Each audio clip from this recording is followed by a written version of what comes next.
આપણે બધાને ખબર છે કે આવનારા દિવસોમાં મોન્સૂન આવશે, તો મોન્સૂનની તૈયારીને ભાગરૂપે વહીવટીતંત્ર દ્વારા તમામ ફિલ્ડ ઓફિસર્સને સૂચના આપવામાં આવી છે કે મોન્સૂન રિલેટેડ જેટલી પણ પ્રી મોન્સૂન કામગીરી જે છે અને એક વખત ફરીથી રિવિઝિટ કરી લે. આપણું જે ડિઝાસ્ટર કંટ્રોલ રૂમ જે છે, આ ડિઝાસ્ટર કંટ્રોલ રૂમ આપણું ચાલુ છે અને રાઉન્ડ ધ ક્લોક ચાલે છે.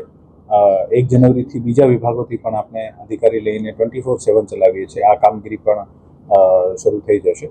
સાથે સાથે ડિઝાસ્ટરના જેટલા પણ ઇક્વિપમેન્ટ છે, જે પણ અગાઉમાં સરકાર દ્વારા આપવામાં આવ્યા હોય અથવા આપણે અહીંયા જિલ્લા તંત્ર તરફથી વિકસિત કરવામાં આવ્યા હોય, આ તમામને અદ્યતન કરવા અને રિપેરિંગ કરવા અને આના સારી પરિસ્થિતિમાં લાવવા માટે સૂચના આપવામાં આવે છે.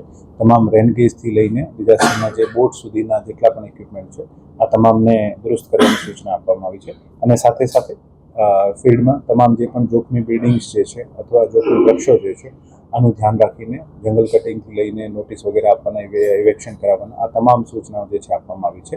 અને હું અપેક્ષા રાખું છું કે તંત્ર દ્વારા આવનારા મોન્સૂનમાં આ તમામ તકેદારીના ભાગરૂપે કોઈ પણ બનાવ ના બને અને કોઈ પણ સંજોગોમાં બનાવ બને તો આ બનાવને ઝડપથી પહોંચીને હાથોહાથ જે છે અને જે છે આનો અહેવાલ આવે અને આના જે પણ કમ્પન્સેશન અથવા સહાય હોય, અમે પ્રયત્ન કરીશું કે વિધિન 24 અવર્સ જે છે આ સહાય બધાને.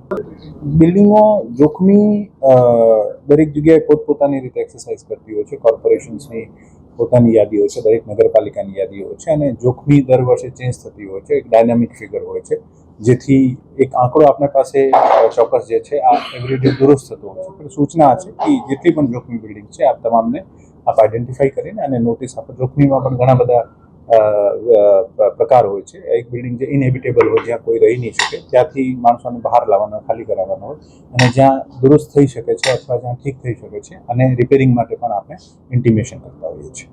રાજકોટ જિલ્લાના અમુક ગામો માહિતી આપને છે, આ પણ અપડેટ થઈ છે, ઓછા થયા છે, આપણે માહિતી ઓછા થઈ ગઈ છે.